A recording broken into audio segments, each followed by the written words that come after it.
Those times when you get up early and you work hard. Those times when you stay up late and you work hard. Those times when you don't feel like working, you're too tired, you don't want to push yourself, but you do it anyway. That is actually the dream. Ok. Donc, troisième confrontation de ce premier tour de play-off. Et cette fois, nous allons analyser le match entre la Louisiane Imperial et les New Jersey Wise Guys. Doug, deux franchises qui sont pas tout à fait... qui ont fini avec le même bilan, d'ailleurs, en saison régulière. C'est assez étonnant. Mais pour autant, est-ce que tu vois ces franchises dans la même dynamique? C'est difficile à dire parce que pourtant les Wise Guys terminent plutôt bien la saison. Avant de perdre le dernier match-up, ils étaient à 4 victoires d'affilée.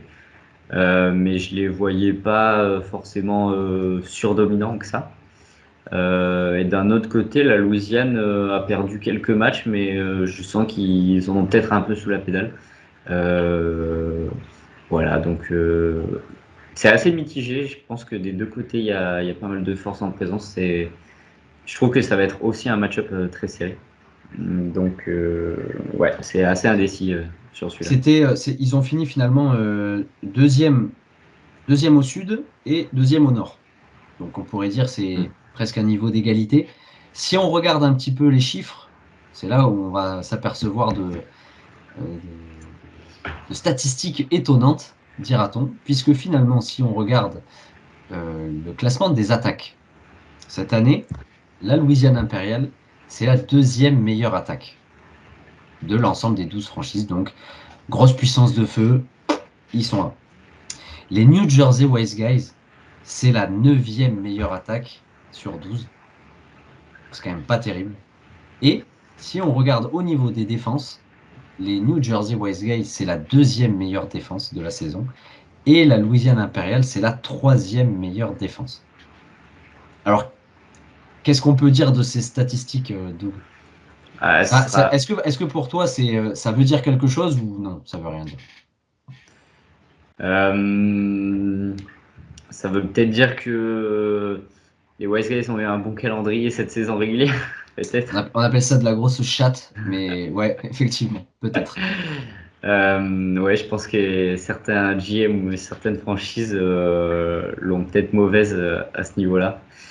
C'est vrai que les Wise Guys, bon, ouais, du fait qu'ils ont eu quand même pas mal de blessés, mais même si c'est pas la seule franchise à avoir eu des blessés, c'est vrai que leur attaque peut-être manque un peu. Heureusement, leur défense a tenu le coup. Est-ce qu'on regarde les rosters? Ouais, Pour se faire une idée. On peut commencer par le roster de l'équipe qui a fini deuxième de conférence sud, c'est-à-dire la Louisiane Impériale. Donc, la Louisiane Impériale qui a encore gardé beaucoup de joueurs de sa draft. Nous avons du Tyrese Maxey, du Desmond Bain, du Paul George, du Bobby Portis, du Giannis, du De'Aaron Fox, Austin Reeves, Michael Bridges, Clint Capela, Chris Paul, Nikola Jovic, Zach Edey, Jonas Valanciunas et Monsieur Russell Westbrook qui est à l'infirmerie. Ouais, très beau roster. En revanche, j'ai plusieurs inquiétudes. C'est que la trade deadline a peut-être eu un gros impact sur ce roster-là. Parce que je pense notamment à Austin Reeves qui va devoir jouer à côté de Luka Doncic. Donc, le temps qu'il est pas là, ça va, il va être plutôt très performant, mais à partir du moment où Doncic revient, je sais pas exactement quand est-ce qu'il revient, mais s'il revient, ça va être, il va perdre un peu de ballon, Austin Reeves, donc c'est un peu dommage pour lui. Pareil pour Chris Paul ou De'Aaron Fox. En fait, il a les deux joueurs dans son roster, il a Fox et Chris Paul. Donc Chris Paul va peut-être un peu baisser. D'Aaron Fox, ça devrait rester pareil, je pense, à peu près. Et puis voilà, on a Nikola Jovic qui émerge un peu, à voir avec l'arrivée de Wiggins si ça va bouger ou pas. Donc voilà, déjà, premièrement, c'est la trade deadline. Est-ce que ça va faire changer les dynamiques des joueurs? Et deuxièmement, c'est qu'on a appris que Giannis pourrait être blessé et pourrait manquer le début de la série. Donc ça, c'est un gros coup dur. Néanmoins, ils ont Bobby Portis qui pourrait limiter les dégâts, mais voilà, c'est un coup dur pour commencer les playoffs. Ouais, c'est vrai, ils ont l'air d'être affaiblis pour commencer, le premier tour de playoff. Donc ça les aide pas. Et ils ont quand même des joueurs qui sont pas forcément très durables, hein, ou qui ont tendance à se blesser. Je pense à du Paul George, je pense à du Desmond Bane, Clint Capella qui joue plus beaucoup dans cette fin de saison. Ils ont Russell Westbrook qui est déjà sur le côté. Euh, ouais, on sent que la saison a été longue chez les Impériaux, même si force est de constater que la draft était assez exceptionnelle, vraiment. Ouais, tout à fait. Peut-être que le GM a un peu trop tiré sur ses joueurs, ce qui fait qu'ils ont eu une très bonne attaque. Mais malheureusement, peut-être qu'au moment le plus important, ces joueurs vont peut-être le lâcher un peu. Voilà, c'est dommage. On espère que ça ne sera pas trop pénalisant. Parce qu'on les connaît, les saisons où tu fais une très bonne saison régulière et au final ton roster te lâche au pire moment pendant les playoffs. Voilà, donc on espère que ce ne sera pas trop le cas. Est-ce qu'on peut gagner, on va dire, est-ce qu'on peut gagner déjà le premier tour de playoff sans son first pick? Euh, Ça va être difficile, hein, puisque maintenant on n'est que avec des bonnes franchises, des grosses franchises. Si de l'autre côté il y a très peu de blessés, voire pas de blessés, ça va être très handicapant. Voilà. Avant ça, euh, je voyais un match-up serré, très serré. Si les blessures continuent sur le long terme pour cette série, ça va peut-être déséquilibrer le match-up. Ouais. Hmm. Ok, regardons maintenant le roster de New Jersey Wise Guys pour voir si l'équipe a du répondant face aux Impériaux. Nous avons dans ce roster du Emmanuel Quickly, du Norman Powell, du Paolo Banchero, du Moussa Diabaté, Mark Williams, Derek White, Josh Giddey, Victor Wembanyama, Jordan Poole, Lamelo Ball, DeAndre Ayton, Keyonte George, Matas Bouzelis et Monsieur Fred VanVleet, a.k.a. Max, des Iowa Girls and Guns, à l'infirmerie. Doug, qu'en dis-tu?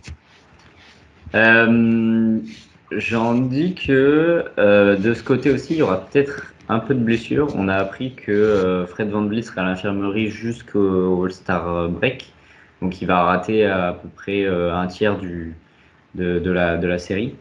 De l'autre côté, on a Lamelo Ball, on sait qu'il est très très bon, mais très très fragile. Voilà, c'est pas le first pick, mais ça pourrait en être un. Mais heureusement que Wembanyama est là, qui monte en puissance dans cette saison. Voilà, un affrontement Wembanyama-Giannis qui aurait pu faire rêver, mais s'il en manque un des deux, ça va être un peu dommage pour le spectacle. Exactement. Et c'est une franchise qui n'a pas été épargnée par les blessures, il faut le dire, qui arrive encore une fois avec encore des blessures par-ci par-là. Et c'est étonnant de se dire qu'avec autant de blessures, cette équipe a réussi à atteindre les playoffs et à terminer deuxième de sa conférence. Alors c'était peut-être un hold-up, mais en tout cas, elle a l'habitude de jouer en étant diminuée, au contraire peut-être d'autres équipes. Mais c'est vrai que là, bon, si bon, Van Vliet déjà a l'air out, Lamelo Ball joue plus beaucoup, ou joue pas tous les matchs, et quid de Mark Williams, qui devait partir et jouer pour les Lakers, finalement, qui passe pas la visite médicale. Il se retrouve, alors il est censé revenir à Charlotte, mais est-ce qu'il va vraiment jouer? Je pense qu'il va quand même jouer, même si Charles ne joue pas grand-chose dans cette fin de saison, peut-être qu'il sera pas mal reposé. En tout cas, jusqu'ici, je crois que jusqu'avant son trade, il jouait pas mal, non? Il ratait quelques matchs de temps en temps, mais Il était à un très bon niveau et il ouais, était. Ouais, c'est pour ça que c'est étonnant d'avoir vu sa visite médicale recalée. ouais. Peut-être que Charlotte a essayé de faire passer en douce une blessure ou un physique caché. Physique défaillant, Ouais. peut-être. Ok, très bien. Donc, Doug, quel est ton pronostic sur cette série entre la Louisiane Impériale et les New Jersey Wise Guys? Eh bien, avant l'annonce de Giannis out, j'avais un match-up très serré. Et je voyais quand même New Jersey passer, mais c'était très très serré, je le rappelle. J'avais mis 4-3 à la base. Bon, si Giannis et que les blessures persistent, ce sera peut-être un 4-2 plutôt qu'un 4-3. Voilà, j'ai été très hésitant au début, mais du coup, ça confirme mon pronostic. Ce sera pour moi les New Jersey Wizards qui passent. Très bien. Eh bien, de mon côté, ça a été très difficile aussi de déterminer un gagnant. Je pense que ça va être une confrontation très très serrée et ça va se jouer à la blessure parce qu'il risque d'y en avoir beaucoup dans ce match-up. J'ai mis un match en 7. Pour moi, ça va se jouer en 7 matchs, c'est-à-dire vraiment dans les derniers instants. Et c'est un peu plouf-plouf, quoi. J'ai du mal à donner un vainqueur. Euh, Effectivement, sans l'absence de Giannis, je pense que la Louisiane doit l'emporter sans problème. Par contre, leur piquin étant out pendant un petit moment, je verrais bien une victoire des New Jersey Wise Guys en 7 matchs. Donc, ce qui veut dire que pour moi, on est peut-être à un 51-49% en gros hein, de probabilité. Mais je ne serais pas du tout étonné que la Louisiane Impériale l'emporte. En tout cas, ce serait mérité pour les Wise Guys de finir par se faire saquer en ayant une attaque de merde. Ça, il faut le dire. Donc si l'attaque n'est pas au rendez-vous, ce sera ciao, bonsoir. Voilà.